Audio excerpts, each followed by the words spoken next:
বৃষ্টির মধ্যে চলো ঘুরো বাবু, ঘুরো।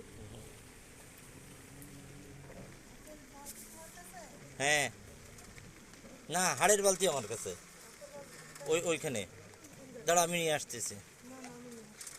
এরপরে হাড় দিয়ে দাও, এরপরে হ্যাঁ তাহলে ভাত নিয়ে আসবো আবার। চলো চলো চলো।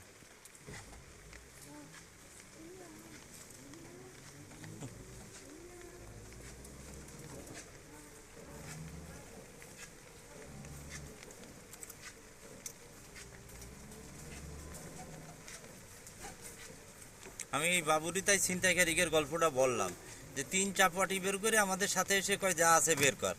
একটু চিন্তা করলো না যে কুকুর খাওয়া দিয়েছে, তাহলে এদের সেরাম সাহস না থাকলে এরা এমনি এমনি এসছে রাত দুপুরে কুকুর খাওয়াতে।